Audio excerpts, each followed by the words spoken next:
welcome back. It's been a hot minute since I made a video. I'm working in the garage. Last one is my train video. Today, we're back working on the storm chasing vehicle.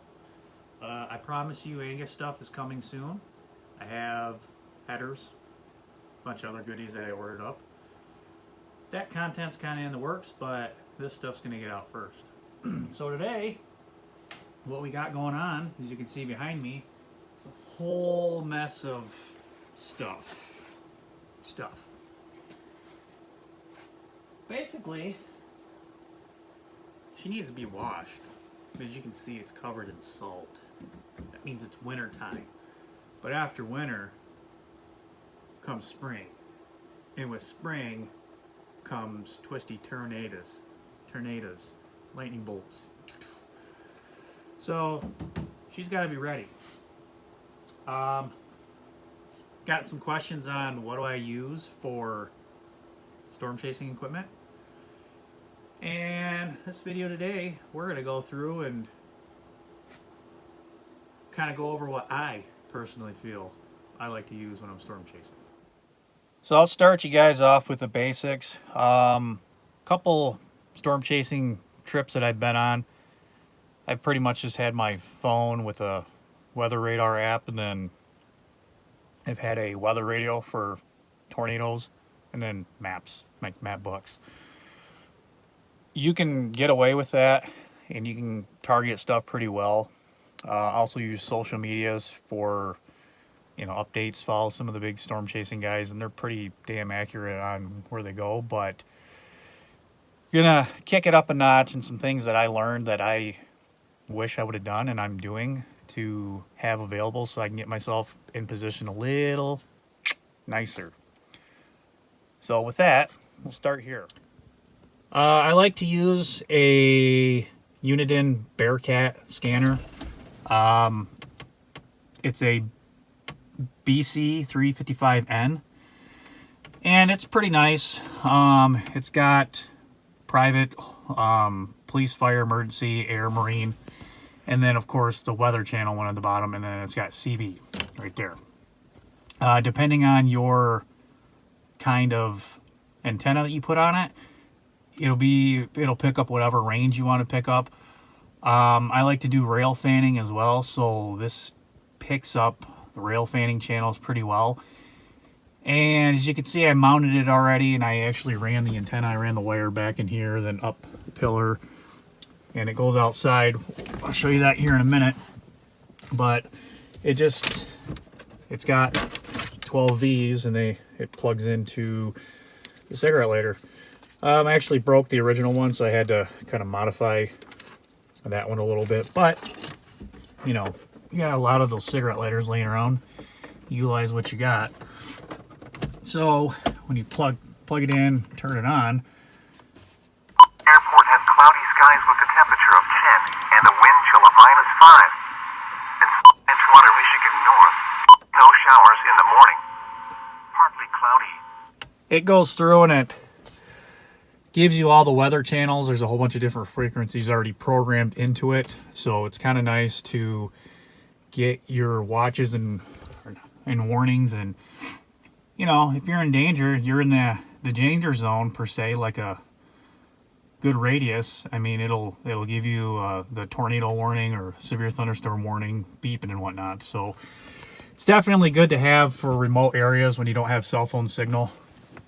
And simply just has a quick BNC connector there on the back right here, and then plugs in there. So it is really super easy to install. I just figured I was going to permanently mount it in here this time, because this is going to be my storm chasing vehicle. I've had it in other vehicles where you just put it on there, just kind of have it on the dash, or tuck it between the seat or something. But you don't always need it, but the minute you don't need it, it'd be nice. It's nice to have. So with the antennas, it comes with an actual one that plugs in the back that kind of telescopes out. It's a metal one. And it's got another little wire one that you can plug into. I bought one from Staples, as you saw me plug in there with the BNC connector. and I have it mounted up right there. It came with that little bracket and a couple screws, and that is the short wave that I need, the length for train radios, frequencies, and picking up the weather radio that I need. So I just ran it through the back right here, and oh, wrong part. And then I just ran it inside this little grommet right here, underneath into here, and then all the way to the front of the vehicle. I like to do stuff a little cleaner, try to go into those where you can, so you're not pinching stuff indoors and whatnot. So it's a little cleaner, and yeah, it works. So moving on to the second thing I would recommend for storm chasing that I've first time having a luxury this year. And you can make it out there, that little white box up here, yeah, that's a cell phone booster. Looks kind of goofy up there, but you know what, I don't really care. I had to bend the bracket to get it flat. I originally wanted to mount it up over here, but it just didn't sit right, so I figured I'd mount it up there. I just ran some zip ties on the luggage rack over there, and then I zip tied it to where my scanner radio is going to be. And as you can see here, mounted it or ran it through the same grommet hole through right here. This actually runs down right here and then kind of pokes out, and then this little storage cabinet that I have, I kind of just have it stored in there. As you can see, it's just basically a box, and you have an external outside antenna, and then you got an internal one, and then a power source. The internal one runs back up over. It's magnetic. So all I did was found a piece of metal and put some self tappers into the plastic and zip tied it to it, and I popped it up there. It's meant for RVs, but it's been working out pretty well since I've tested it. And again, it's just on a 12-volt source, so it worked out well that I have a cigarette lighter back here. At some point I might upgrade that to make it a little cleaner, just put a power source inside there, but I don't ever plan on using that little cubby hole. It works for right now. I'm gonna roll with it. The only thing I can think of that might screw something up is if you have it plugged in and it's on, you can see it powering up, that you've got your luggage and stuff back here bouncing around, that might hit because it kind of sticks out pretty far. So, and you can see it kind of wiggles and turns the power on and off. You don't want that. You want to have a constant, rating, because what it does is it picks up any signal from the white antenna outside, sends it in and scans it into the antenna inside the car, and your cell phones pick it up. Yeah, meant for RVs, as I mentioned, but hey, I'm gonna use it and see what I can do. There's been a couple times out in the field where you have absolutely zero signal and you're hundreds of miles away and you want to get some radar information, and it just it's good to have that information, and if you can get it, you can get it, and if you can boost it to make it even better, then you're gonna get it. All right, so the next thing I would recommend is getting yourself some power inverters. Different types of power inverters out there. You have some that plug into a cigarette lighter like so. They have an option to wire directly, hardwire to the battery. That's kind of the same one. I snagged that pigtail. You have some that are like this that plug right into the cigarette lighter, and then you have some bigger ones that you have to bolt it up to the battery. So kind of going through, I started off with this one years ago for work, and I bought it just, I think, from Meijer or Walmart or one of the places. It worked really well, and it still continues to work very well today. It is 400 watt output, which is really good. That's enough to charge a laptop. It's enough to plug a cell phone into it. You know, it's enough to, you know, everything you would need to be out in the field, which mostly mine was, you know, cell phone. If you wanted to put that little scanner or even the cell phone booster, you could plug that into there too. So that's definitely an option. The second one that I bought was this one. It was just kind of an impulse buy. I figured, what the heck? This thing has been amazing. It has a USB plug on it. It's 5 volts and a plug. I've been able to charge my cell phone and my laptop at the same time with this, and this one's only 100 watts. This thing works amazing. I swear by this one. I refer to it as a mega charger. As you can see, it's kind of small, and it, you know, fits in just about everywhere, but, you know, it's got a beefier plug on the end, and it has not failed me yet, so I would highly recommend getting one of those. So those two were my main source chargers that I had portable wise. You know, relatively compact. They can fit into backpack, especially my mega chargers, I call it. You know, it kind of fits anywhere. If you got to throw it in your pocket, you can even do that. This one is a Vector brand. I don't even know if they're still around, but yeah. So I could not find these two on my last year storm chasing trip, so bought this guy. Stopped at Walmart, figured we need one. It was, I think, 15-20 bucks. It's the Everstart brand. It's 400 watts. The USBs are 3.1 amp, which this one is 5. Actually, it was 5 volts. I don't know. Anyway, it has the USBs, like I mentioned, on the front, and 2 plugs and a switch. So it was kind of nice. It did come with the cables to screw it on there and plug it into the cigarette lighter. It also had an actual like loop where you can tie it to a battery. You know, it did fine.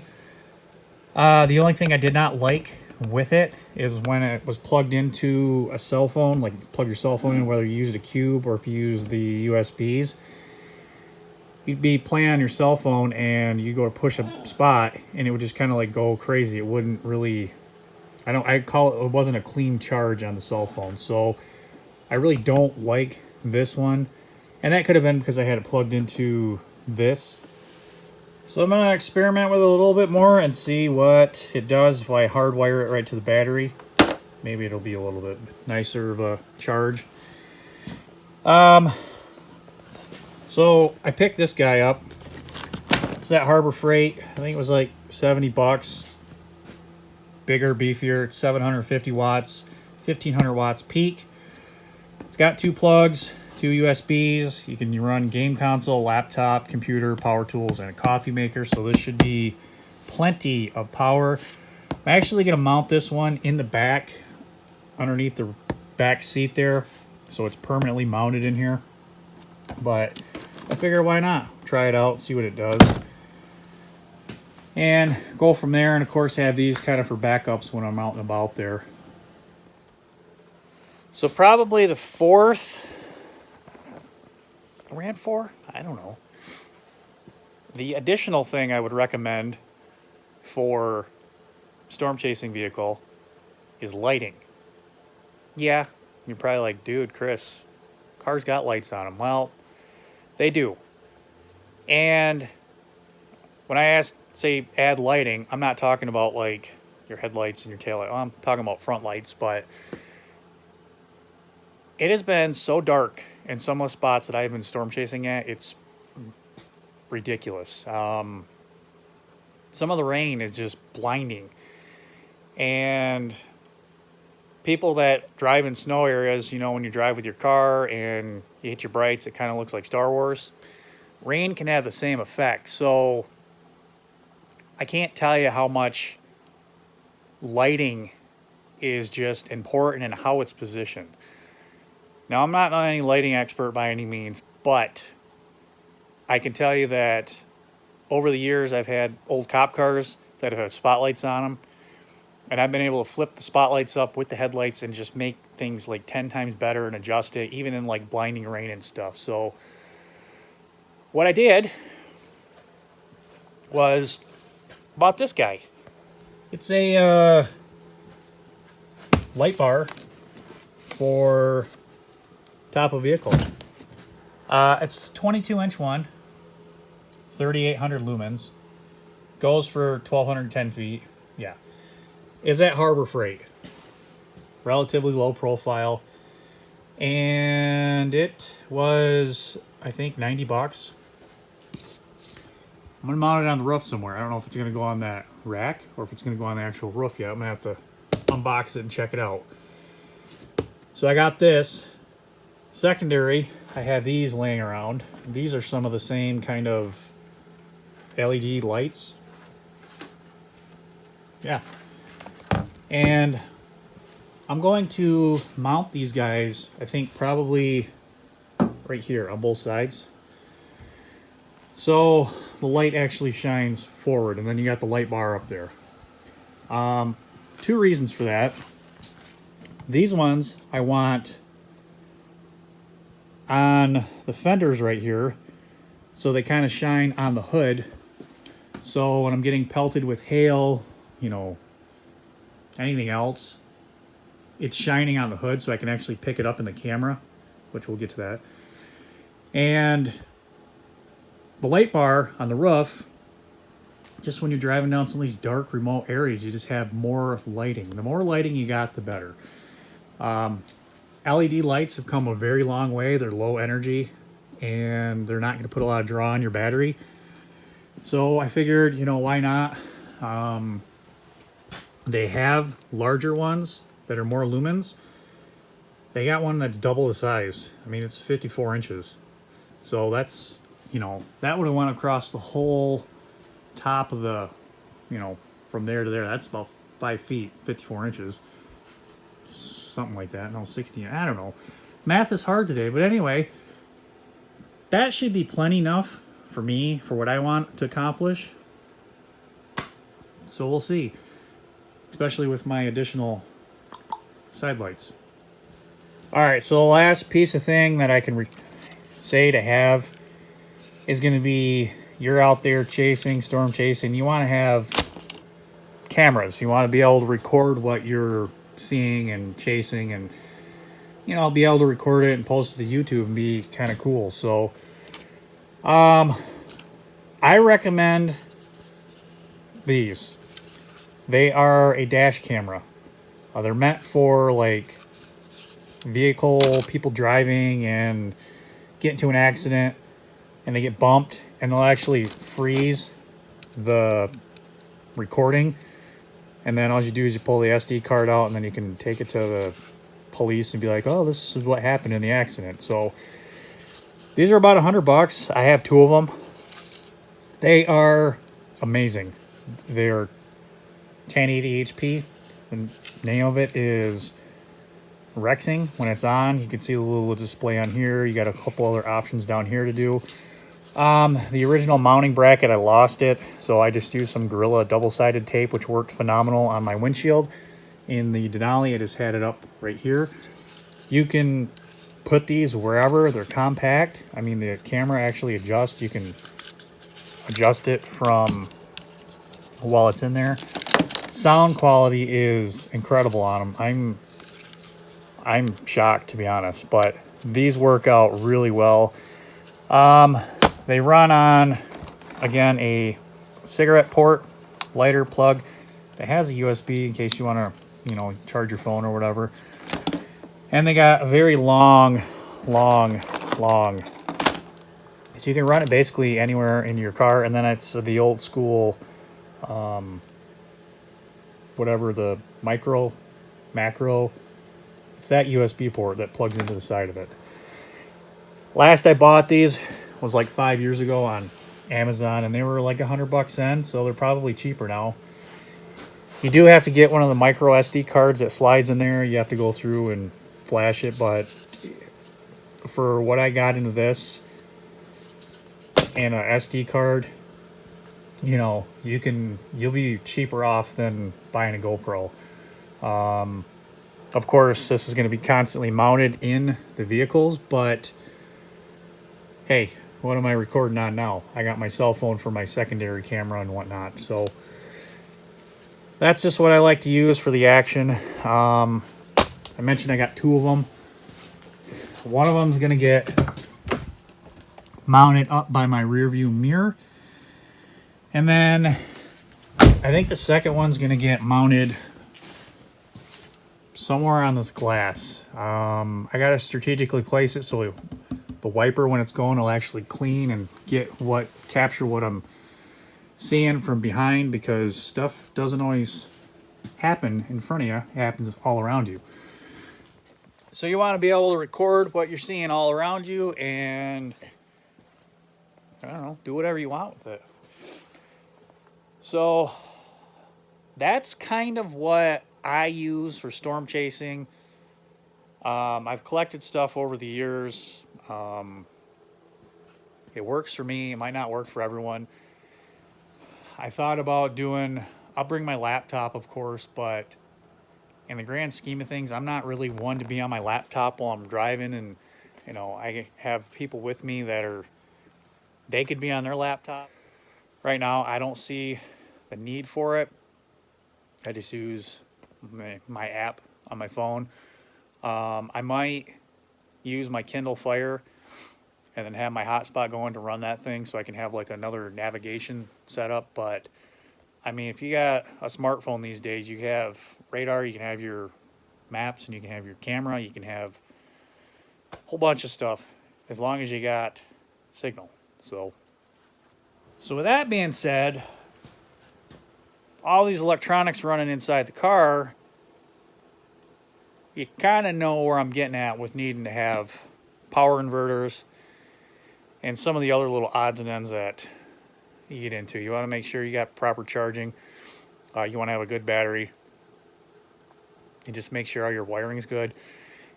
It's not out of the realm of possibilities to add extra body mount grounds to the battery and just ground stuff out, because you just never know. I mean, I'd rather be overcautious than under. So with that, getting into what today's video is going to be, we're going to mount up this, we're going to mount up the lights.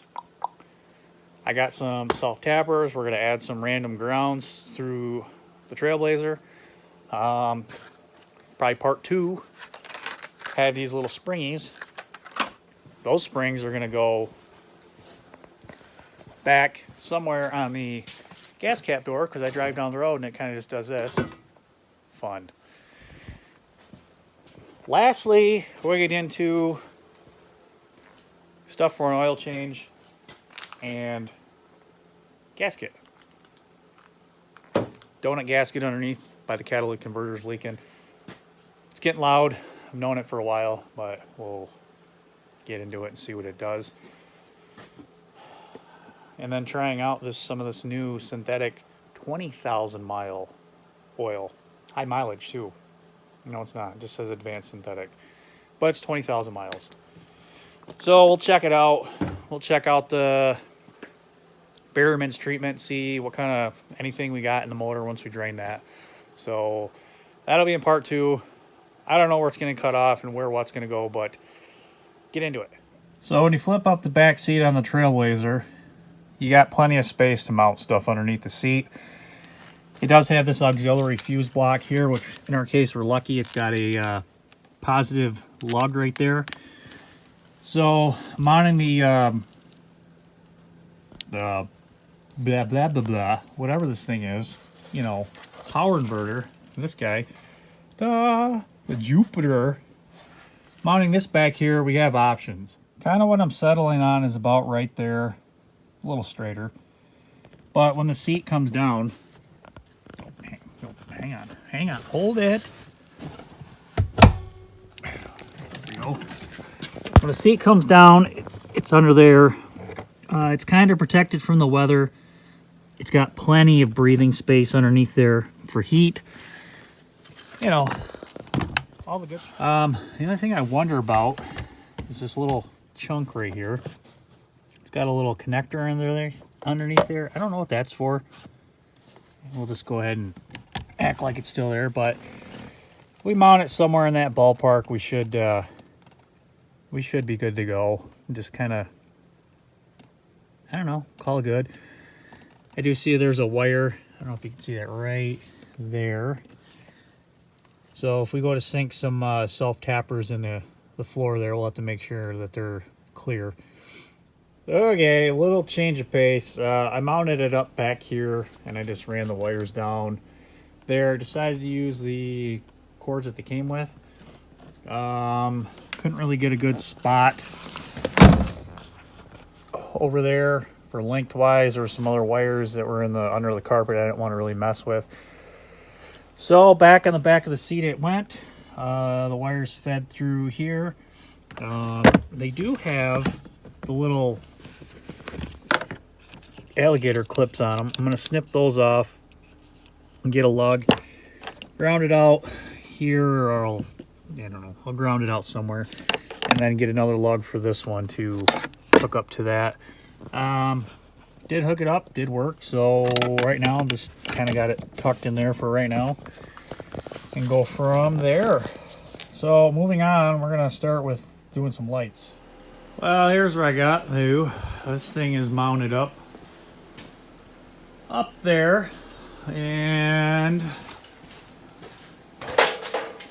go ahead and flip it on here with my, ground out jumper cable. Dope. Get on there.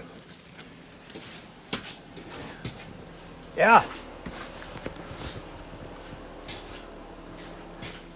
I'll take it.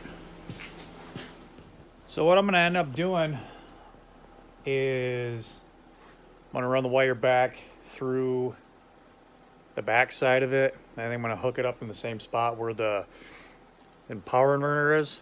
And then I'm going to run a relay to a switch up front.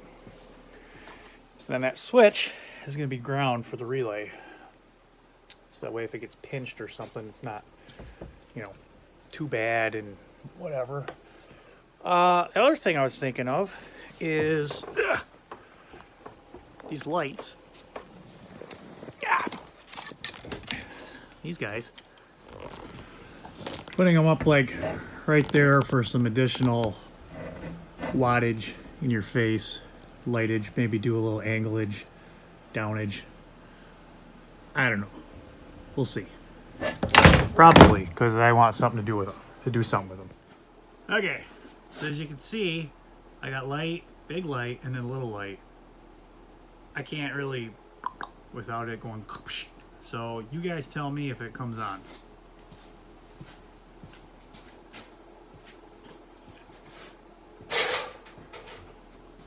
Ready? We got all three of them. We got all three of them? You're not talking to me.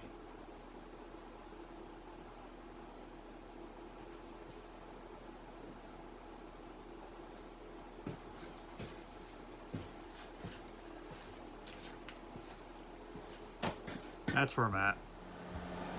Okay, so here's where we're at. I got them lights installed there on the roof. Got a little snow, I pulled it out. Got a loom, wrapped it right back here, right there, tucked it in. So it's all good to go. What I did is I tied it into the fuse block back here. Same spot where I'm gonna tie in the inverter. Just did a relay. Ran a wire up to the front. And I threw a switch in that I had laying around right here and got them on there, and boom, nice and bright. So when doing that, I unhooked the battery post from that fuse block and I reset the HVAC system. Well, these things are notorious for stripping out the servos in there. Yeah. The flapper for the defrost to the vents clicks nonstop. Click, click, click. Try to do the reset thing. If you guys are having clicking from under your dash from Trailblazer Envoy Bravada, Google it. It's a common thing. There's a way to reset it. Unfortunately, mine, the servo, needs to be replaced. Some people say you need to tear the dash all apart. I got the servo on order. I'm not tearing the dash apart. I'm going to do it from underneath. I saw a couple videos where you can get up underneath there and do it. So it blows heat right now. It's just kind of out the vents and out the defrost, which for right now will be fine. So you can see too, it's a little covered in snow. Like I mentioned, I had it outside and I was test driving it yesterday. Clicked it in 4-wheel drive. And now I got some kind of a noise coming from the front. Oofta. Not like a good noise. It's only in 4-wheel drive and it sounds like it's a slipping clunk, clunk, clunk. I'm hoping U-joint for the front drive shaft. But we'll see. So I'm going to jack this thing up and see what it is. Alright, underneath here, there's the front drive shaft. You can see that those are on there on that U-joint. And that one's on there secured. So that's not my noise that I'm hearing. The other thing I thought it might have been was maybe the dry or the transfer case was low on fluid, so I topped that off. Nope. Oofda. So that means it's probably something different. Ugh. Okay, as you can see, the big 18 mil right there, that's, I guess, the fill port. Underneath right there is a drain plug for the differential. So I'm gonna say it's probably never been changed. Got it in my teeth. I'm gonna change it. Hopefully that resolves my issue.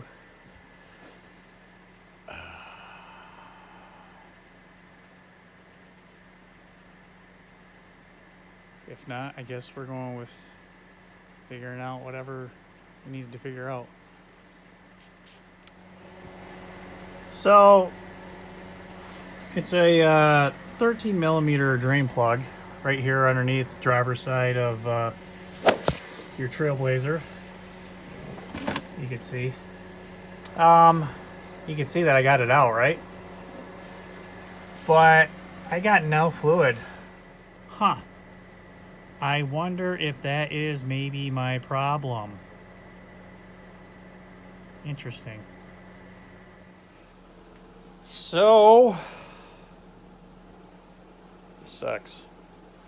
Let me get you in here. Rounded off the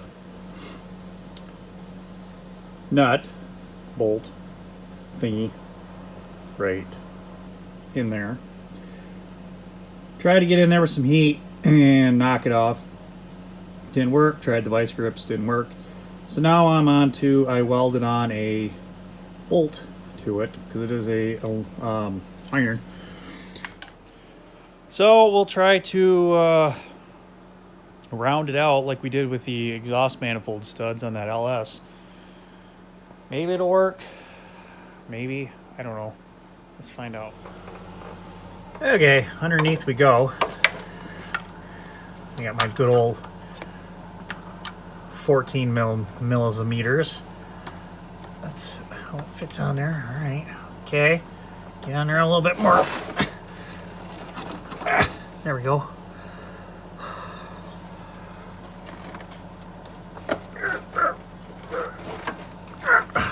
Well, hang on. Nope. Nope. Okay, plan B. XYZ. So I got it out. As you can see, I snapped that other bolt off. Yeah, not the prettiest. Don't care. But when it was up there, after I snapped it off, I took the vice grips again and came right off. So I guess I'm just gonna put some thread tape or something on that so it's easier to get off next time, and fill it up. But what a pain in the rear. But you can see that guy is bone dry. So we'll get some oil in there and see if it's damaged. So this is stuff I found, full synthetic gear oil, differentials. It's kind of neat, got a little bag so you can kind of bend it where you need to. So I got 2 quarts of it. We'll see what it does. Hopefully it works well. Well, kind of got dark mode going on here. I'm in the pick 'em up truck. Figured I'd give you a heads up because I forgot to record what putting that little cap back on. I just actually put the plug back on in there. Took about a quart of that fluid into that front differential. So it's all good. So now it's dark out, as you can tell. And I'm going to go show you the lights and we're going to wrap this video up. Got the pickup lights truck on, our lights are on that thing. So here it is outside. Wait for those things to shut off, but yeah, the lights kind of turned out all right up there, I would say. Took this thing for a test drive earlier, and apparently having no fluid inside the front differential is causing my issues. So let's go ahead and check and see. We got no light up there. Let's flip the switch on. Boom. Nice and bright. Yeah. As you're looking at it from inside here, as I mentioned, having lights for tornado chasing. You know, hail flying through here, dark like this, you guys can see how well, you know, the lights are picking up everything, and you'll definitely be able to see a lot of, you know, storm footage going on through here. So, you know, maybe we're in a heavy wind or something, there's some branches flying around and whatnot, so we'll be able to pick all that stuff up. So, flip it off here really quick. Boom. So stay tuned because I got some Impala content coming up. Impala. It's covered in snow, it's defrosting.